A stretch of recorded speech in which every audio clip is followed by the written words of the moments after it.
Buenas noches, jóvenes. ¿Me escucha? Buenas Sí, noches, doctor, si se escucha. Hola, buenas noches. Buenas noches, doctor. Hola. Buenas noches, buenas noches, doctor. doctor. Buenas Buenas noches. noches, Buenas doctor. noches. Ah,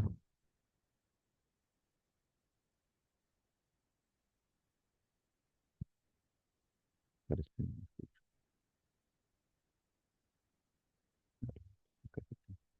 Ahora hablen alguien que hable. Yo no los escucho.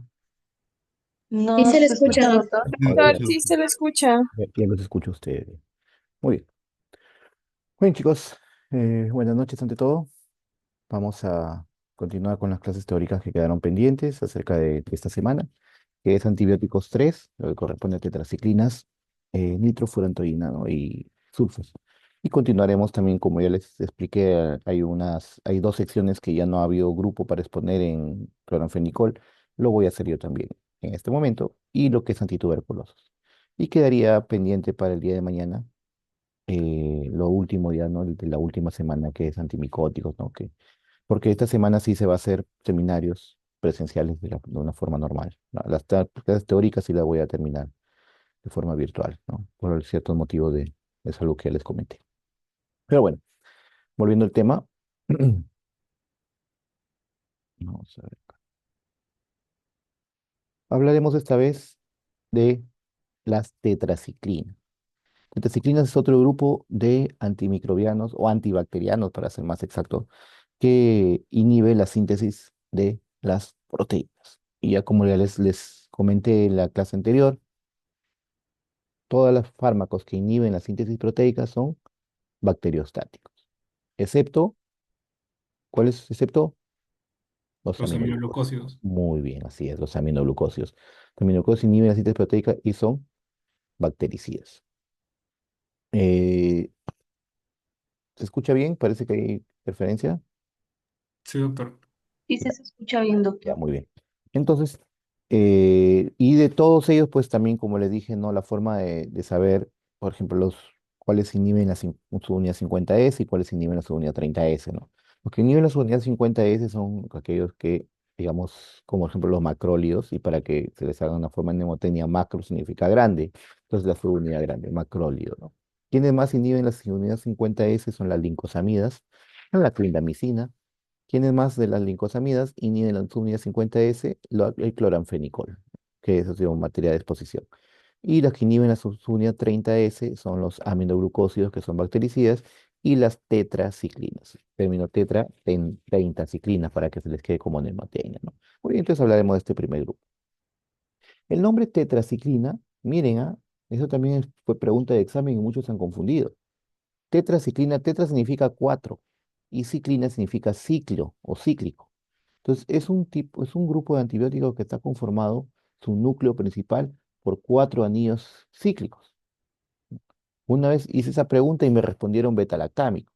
No, el betalactámico es un anillo tetragonal, no confundir. Los betalactámicos es un anillo tetragonal, o sea, cuatro lados, pero es uno solo. Ese es el anillo beta-lactámico. En cambio, las tetraciclinas son cuatro anillos cíclicos, ¿no? Para que, como les puedo decir, de ahí viene el nombre de tetraciclina. No confundir. ¿Ya? Yo le digo porque yo le he puesto en el examen así, anillos, cuatro anillos cíclicos y me escribieron beta-lactámico. No, ¿ya? El beta-lactámico es anillo único tetragonal. ¿Ya? Entonces, las tetraciclinas también forman parte del grupo de los antibióticos.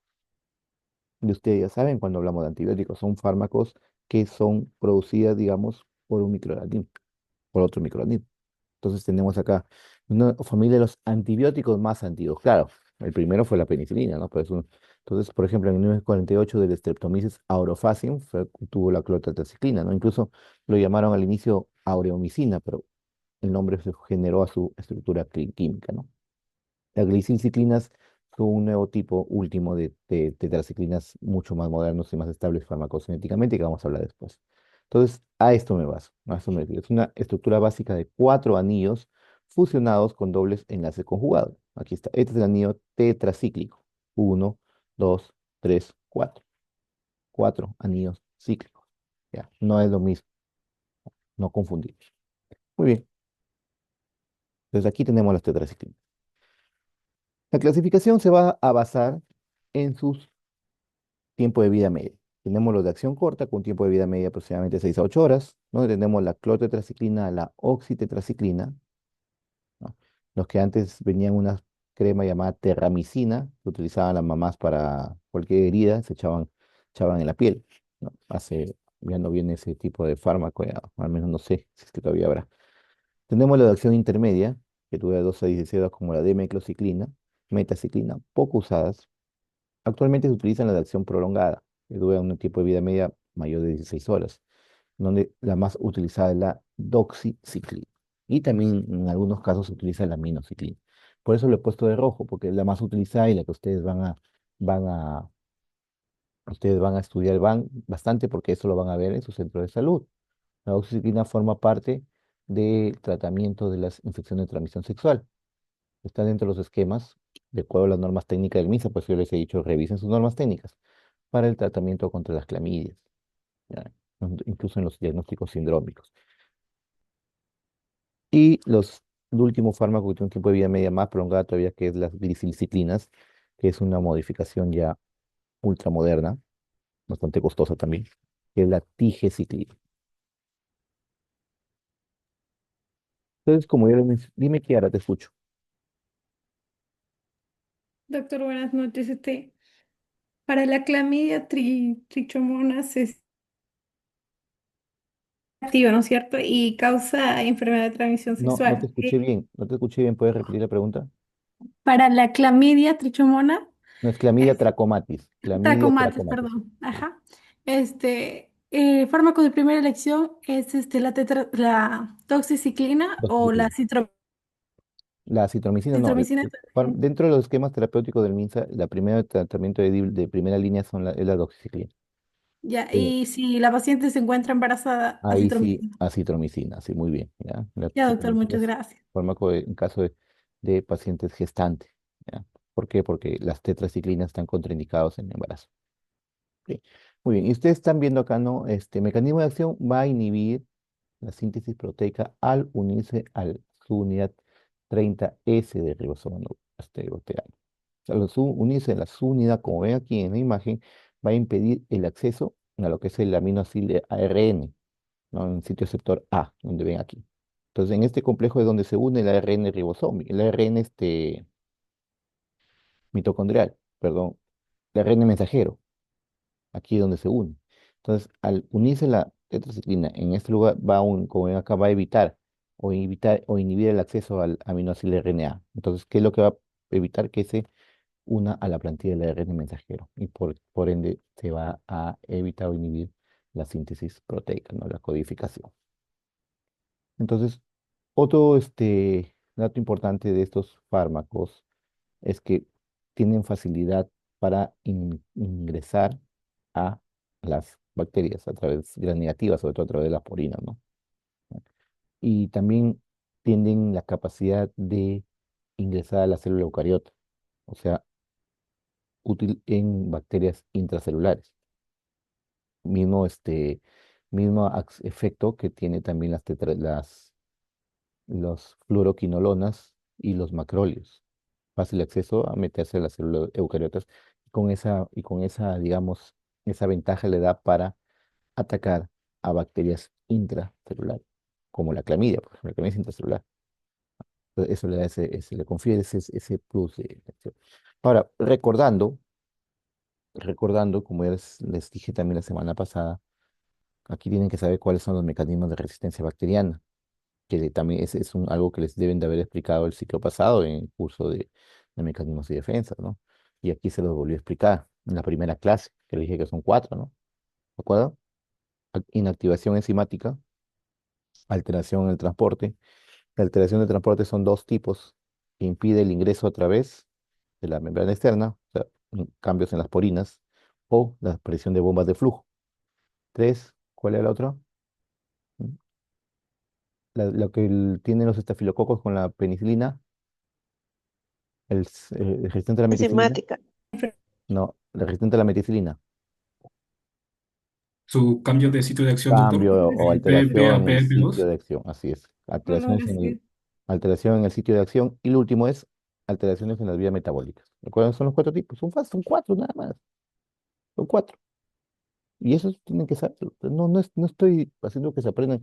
Si los muchachos se aprenden los nombres de los jugadores de 20 equipos o los nombres de los actores de telenovelas, algunas chicas o muchachos también jóvenes, no se van a aprender cuatro, cinco, algo más fácil todavía. Lo que le mencioné, tiene gran actividad en microorganismos intracelulares, ¿no?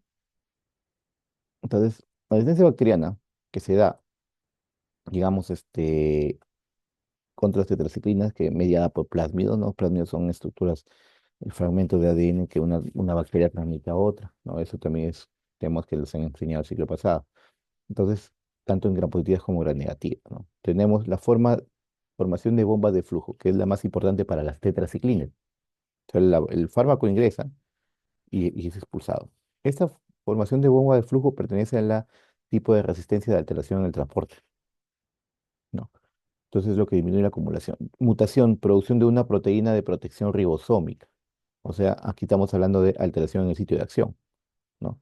Que proviene de las resistencias a las tetraciclinas más antiguas, pero que no se produce contra la oxicilina y la aminociclina. Y síntesis de enzimas inactivadoras, que esta es la forma de la resistencia bacteriana, que es inactivación enzimática, ¿no? ¿Mm? Qué fácil. El espectro, eso sí, las tetraciclinas son fármacos bacteriostáticos de amplio espectro, tal como lo dice ahí, lo ven en la diapositiva. Pues tiene acción sobre estafilococos aureus, Staphylococcus piógenes, Streptococcus pneumoniae, viridas, Listeria monocitógenes, que son fármacos gram positivos, son bacterias gram positivas. Dentro de las gram negativas tenemos la Klebsiella, la Neisseria gonorrhoeae. Recuerden que para el tratamiento contra la gonorrea, la oxicilina es el tratamiento alternativo a los alérgicos a la ceftriaxona, o a las cefalosporinas o penicilina. Shigella, Legionella, Campylobacter y también fármacos intracelulares, perdón, microorganismos intracelulares como los micoplasmas, que son causantes de bacterias de neumonías atípicas, ¿no? Mycoplasma pneumoniae, la Clamidia trachomatis, la Ureaplasma uralítico, la Clamidia pneumoniae también que producen neumonías atípicas. Tenemos la Calimbatobacterium granulomatis, causante del granuloma inguinal, que también es una enfermedad de transmisión sexual, ¿no? Y también en otras bacterias más como la Rickettsia, por ejemplo, la Borrelia, la enfermedad de Malta, que es por la brucela, el Vibrio Scholler, la Yersinia. Tiene un- una amplia gama de microorganismos sensibles a la tetraciclina, ¿no? Por ejemplo, acá dice tratamiento de elección por infecciones causadas por riquecias, que son bacterias pequeñas sin pared celular que son, digamos, transmitidas por garrapatas. Tenemos la fiebre de las montañas rocosas, el tifus disantemático, en los perros que produce ¿cómo se llama esta enfermedad que a los perros de edad también se les administra? No me acuerdo su nombre ahorita, pero es bastante común en los perros, ¿no? Que no es transmitida en humanos, sino es transmitida por las garrapatas. Eh, la, la tifus, que es transmitido por piojos, etcétera. La enfermedad de Lyme, la borrelia, que es una espiroqueta sensible a las tetraciclinas. La Ehrlichia, ahí está, no me acordaba el nombre. La Ehrlichia es una riqueza transmitida por garrapatas que le da a los perros, ¿no? Como esa erliquiosis. Enfermedades de pulmoneumonía como las clamidia, ¿no? La clamidia psittacea, clamidia pneumoniae, el micoplasma pneumoniae, el acné también, en forma tópica. Infecciones de transmisión sexual como la sífilis en los alérgicos a la penicilina, es el tratamiento de segunda línea. Infecciones por clamidias como la clamidia trachomatis, granuloma inguinal, que es la meso del Calimbatobacterium granulomatis, el chancroide, que es el Haemophilus ducreyi, ¿no? O chancro blando. La gonorrea, tratamiento alternativo a la ceftriaxona, ¿no? La Neisseria gonorrea, que es un diplococo gram negativo, ¿no? Estos son microorganismos, digamos, que ya los hemos venido estudiando, ¿no? También está dentro de los esquemas alternativos a la claritromicina para la erradicación del Helicobacter pylori, Vibrio cholera, causante del cólera, la Yersinia pestis, causante de la peste negra, o la Yersinia enteritidis, que es causante de de ciertos tipos de diarreas infecciosas, ¿no? ¿No? Aquí inclusive este cuadrito creo que es del Flores, donde menciona, ¿no? Las primera elección, ¿no? La fiebre recurrente, la brucelosis, es de la fiebre de Malta, gránulo inguinal, infecciones por clamidia, helicobacter, las riquecias, síndrome uretral, cólera, alternativa terapéutica dentro del acné, actinomyces, pastorela, etcétera, ¿no? Y sirve como profilaxis en caso de la meningitis meningocócica, la minociclina, ¿ya? Y en situaciones de cirugía intestinal que se requiere para tratamiento o preparación intestinal, ¿no? Bueno, la farmacocinética, tenemos la absorción de las tetraciclinas, se absorbe en la primera porción del intestino delgado, ¿no? Lo que sí debe evitarse cuando se administra tetraciclinas, la ingesta con productos lácteos, ¿no? Hay que evitarlo en lo posible. ¿Por qué? Porque van a interferir en la absorción. ¿Y debido a qué? A interferencias con el calcio que presentan los fármacos lácteos, ¿no? Por eso sale de calcio, pues. También alteraciones con algunos antiácidos que tienen magnesio, hierro, zinc, etcétera. Se distribuye ampliamente en todo el organismo, donde inclusive se acumula bastante en la próstata, ¿ya? En las células reticuloenterales del hígado, vaso, médula ósea y en los huesos. También es un tratamiento alternativo también para la Salmonella tifus, alternativo, ¿no? De primera línea. Este es un problema que tiende a acumularse en los huesos, dentina y esmalte de los dientes. Este es producto del cual se evita en el embarazo y en los niños, porque tiende a retrasar el crecimiento óseo y a deteriorar la dentadura. Cruzan la placenta y también la barrera hematocefálica, por algo se usa también para la meningitis, como he mencionado, ¿no? La mayoría de las disciplinas se eliminan principalmente por el riñón, aunque se concentran en el hígado, como dice acá, ¿no? Y se resuelven parcialmente a través de circulación enterohepática por metabolismo hepático, ¿no? La excreción sí es principalmente por vía renal, excepto la doxiciclina, que es biliar. Se transmite por la leche materna, por eso que también se evita durante la lactancia. Bueno, los efectos adversos de las tetraciclinas vienen de irritación gastrointestinal, sobre todo las tetraciclinas antiguas, las de acción corta, provocas, digamos, dispepsia, malestar gástrico, sensación de llenura, ¿no? Sensación de pirosis, algunas náuseas, vómitos y diarrea, pues que es la más frecuente de todos los fármacos, sobre todo los de amplio espectro, por alteración de la flora intestinal. Y el peor de los casos, lo que es la, la enterocolitis pseudomembranosa, ¿no? Producida por Clostridioides difficile, ¿no? Puede producir inclusive, como ven aquí, esofagitis y úlceras esofágicas. En algunos pacientes les produce fotosensibilidad. Pues, se exponen al sol y se hinchan o se ponen rojos. Toxicidad hepática, toxicidad renal en dosis altas, ¿no? Sobre todo en pacientes que ya tienen enfermedad renal de fondo. El síndrome de Fanconi es un cuadro hepático renal en pacientes que ingieren tetraciclinas caducadas. Muy raro, pues, en la actualidad, pero sí se ha dado. Efectos en los dientes, como ya les mencioné, durante la gestación y niñez deprime el crecimiento óseo, como ya les mencioné en un momento. Por eso es que está contraindicado en el embarazo. Cuando se administra en endovenoso, algunos fármacos pueden provocar tromboflebitis o inflamación de las venas. Las, las glicilciclinas, como les dije, son tetraciclinas modernas de amplio espectro, ¿no? Autorizaron el grupo de las glicilciclinas, que son un derivado de las tetraciclinas. Se usan solo para vía endovenosa en situaciones graves, ¿no? Para pacientes donde ya están utilizados ya muchos fármacos y donde son resistentes. Ya. Este de aquí se utiliza mayormente en unidades de cuidados intensivos. Y como ven acá, se administra por las heces, vías calcio-venena. El metabolito más importante es la N-acetilinoaminoxiclina, ¿no? Es un derivado de las tetraciclinas. Tiempo de vida media de 40 horas. Pues 40 horas, por eso son los que tienen un tiempo de vida media más prolongado, más largo. Usos, como ven aquí, infecciones provocadas por gram positivos, gram negativos, graves, complicadas, ¿no? Por ejemplo, siempre dice infección de tetra como fármaco único en adultos hospitalizados. Dice, una unidad bacteriana que en la comunidad, infecciones de la piel, tejido blandos, infecciones complicadas, infecciones intraabdominales. Tiene gran actividad contra enterococos, ¿no? Ustedes vieron ahí que incluso los enterococos son resistentes a la vancomicina, ¿no? Amplio espectro inclusive en estafilococos coagulases negativos, Streptococcus pneumoniae, Enterococcus fecalis y Faecium, ¿no? Donde falla la vancomicina. Tiene acción sobre la Cinetobacter baumannii. Si ustedes revisan qué es la Cinetobacter baumannii, es uno de los causantes de las complicaciones en las neumonías asociadas a ventilador mecánico, en UCI, que muchas de las veces ha sido causante de la mortalidad y muerte en pacientes en UCI. Bueno, estas son las dosificaciones, ¿no? Para que tengan una idea nomás. Efectos adversos similares a las tetraciclinas, ¿no? Ya que son, digamos, una variación de ella. Aunque el efecto dentro de a nivel renal es menos o menos intenso, pero después puede producir otras.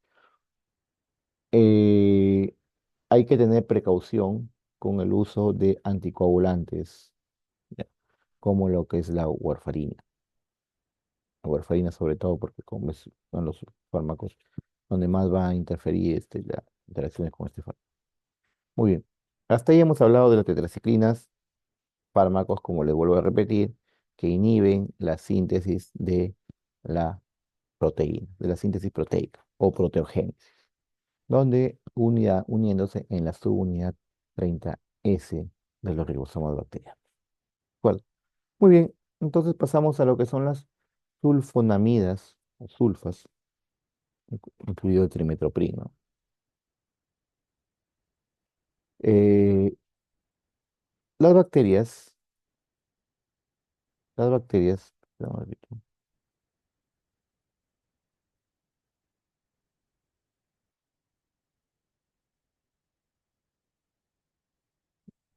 Las bacterias dentro de su metabolismo, de su funcionalidad, sintetizan el ácido fólico. Diferente a las células eucariotas, nosotros necesitamos ingerir el ácido fólico, no lo sintetizamos. Nosotros lo ingerimos con la dieta, ¿no? Y ustedes saben que el ácido fólico interviene en lo que es la síntesis de ADN, ¿no? Pero como le dije, nosotros lo ingerimos. En cambio, las bacterias la pueden sintetizar eso por sí mismas, ¿no? Eso con factor de timidato sintetasa, como les dije, ellas forman su propio ADN, como ven aquí, desoxiurililato y la timidato ciclasa, perdón, timidato sintetasa, ¿no? Luego se va ahí lo que es la síntesis. Como les mencioné, los mamíferos aquí en folato de la dieta, las bacterias tienen que sintetizar. Y aquí es donde intervienen las sulfamidas. Sulfamidas, sulfonamidas o sulfas. Es lo mismo, es lo mismo. ¿Cómo se sintetiza el ácido fólico? De la direoterato difosfato más el ácido paraminobenzoico, es decir, el llamado famoso PABA. Aquí se convierte en ácido dihidroteroico, luego en ácido dihidrofólico y esto por último en ácido tetrahidrofólico.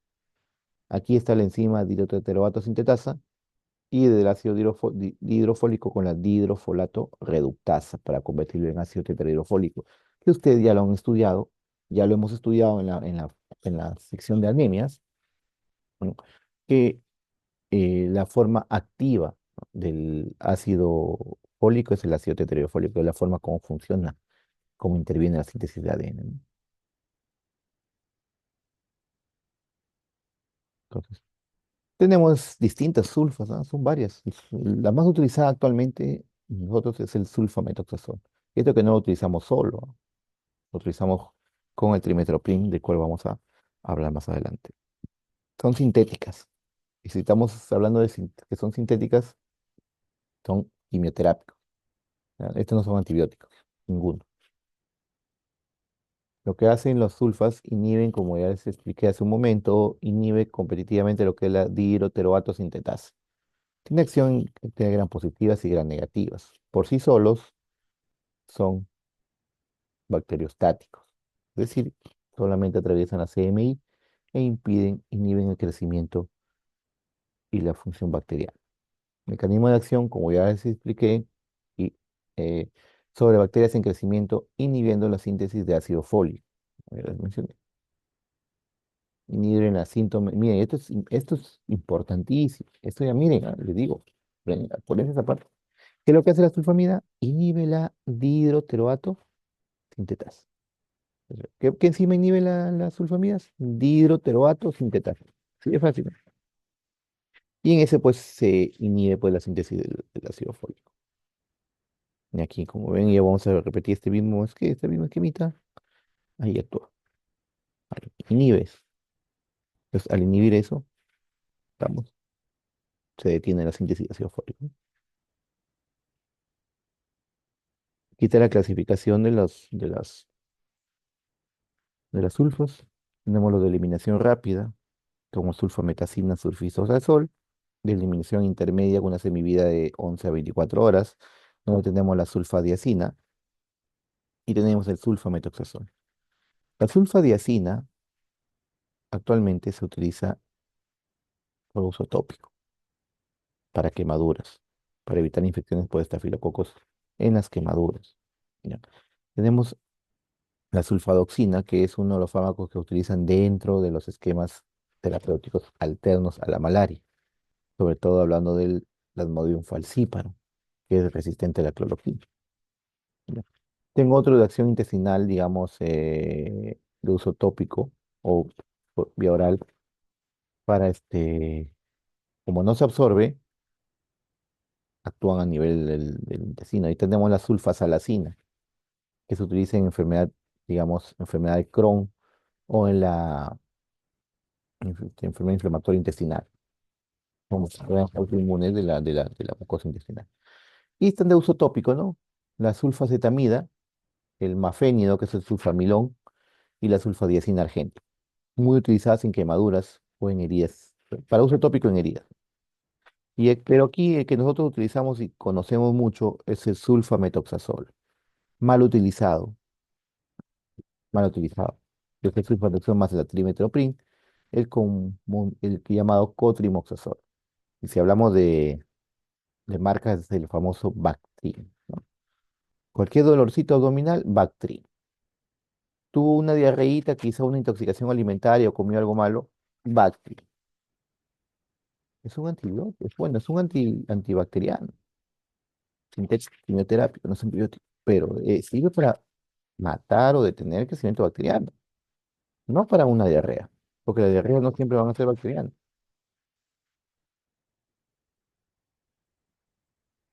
Son activas sobre un amplio espectro, son de amplio espectro, ya, son de amplio espectro, pero la resistencia bacteriana es tremenda. Clamida trachomatis, Staphylococcus pyogenes, Haemophilus influenza, nocardia. Antes incluso se utilizaba como antibacteriano para la faringomidalitis. Incluso hay Bactrim balsámico. Venía el antibiótico con guaifenesina. Venía el antibacteriano, el cotrimoxazol, más guaifenesina, para que ayude a expectorar. Bactrim balsámico, me acuerdo, para faringomidalitis.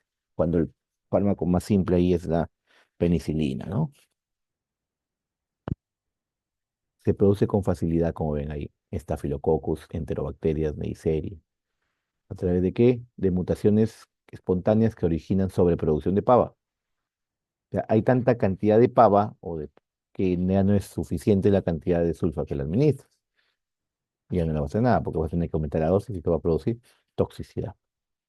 Y alteración en la dihidroteroato sintetasa. Esa es la vía metabólica, ¿no? Y alteraciones, ¿te acuerdan? El último, alteraciones en las vías metabólicas, ¿no? Bueno, toxicidad en el 5% de los casos y la hipersensibilidad es la más grave. Ustedes saben que la hipersensibilidad es la vieja confiable, ¿no? Náuseas, vómito, diarrea.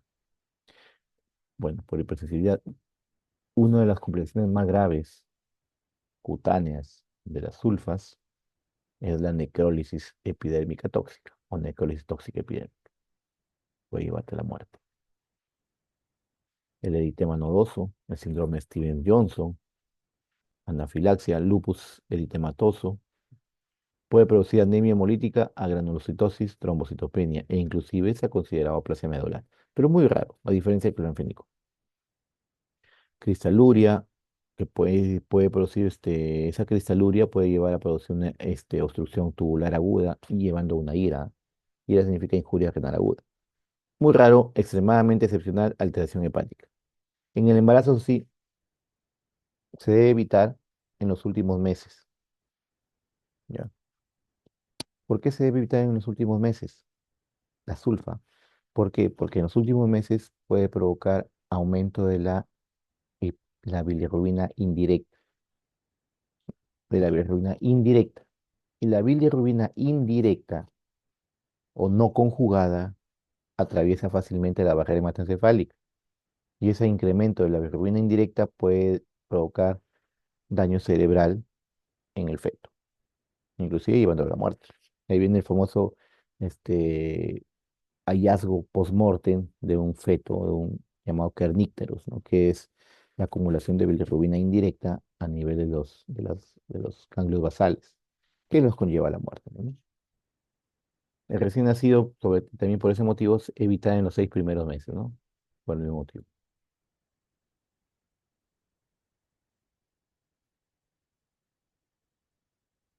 Interacciones: desplaza la warfarina de su unión a proteínas plasmáticas.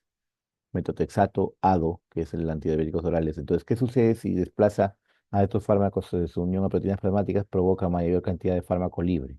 Entonces, al haber mayor cantidad de fármaco libre, puede producir hemorragias, que es la warfarina, o puede producir hipoglicemias en los ADO, ¿no? Potencia de la acción de los tiazídicos, fenitorinas, desplazadas en este caso al contrario, por la indometacina, fenibutasona. Su acción disminuye por competir por el sitio de acción, ¿no? Como la procaína. Con la penicilina no tiene interacción, más bien al contrario, ya que ambos son bactericidas, tienden a ser, digamos, sinergismo, ¿no? Igual con la polimicina. Y con la trimetopima, pues que eso sí, un sinergismo de potenciación de lo que vamos a hablar, porque por eso es que se combinan esos dos fármacos. Su absorción es de 70-90% trato gastrointestinal con una concentración máxima en 24 horas. Se distribuye ampliamente en tejidos y líquidos, atraviesa placencia, se detecta en bilis, secreción prostática, saliva. Tiempo de vida media corto en líquido cefalorraquídeo y tiempo de vida media más prolongado en caso de que hay un cuadro en el hígado. Unión de proteínas plasmáticas de variable, de 22% para el sulfatiazol hasta 98% para la sulfadoxina. La unión de proteínas plasmáticas es menor en los de tiempo de vida media corta. Metabolismo hepático por N-acetilación, glucuronidación e hidroxilación. Es un metabolismo de fase 2 para que se acuerde. La eliminación se da por secreción tubular activa, filtración globular más reabsorción tubular y secreción tubular más reabsorción. En vez de palabras, por los tres mecanismos de la nefrona, ¿no? Bueno, miren aquí las características farmacocinéticas de las sulfas, en este caso, a nosotros acá el sulfametoxazol, perdón, este aquí que es el que utilizamos nosotros mayormente en el famoso Bactrim con el atrimetoprim, ¿ya? Tiene una absorción amplia, unión a proteínas plasmáticas en 68%, tiempo de vida media entre 10 a 12 horas. Un aclaramiento de creatinina entre 15 a 30 como en el por ciento. Actualmente, pues su uso por sí solos, pues es mínimo ya. ¿Por qué? Es un fármaco de amplio espectro, pero la resistencia adquirida es alta, alta.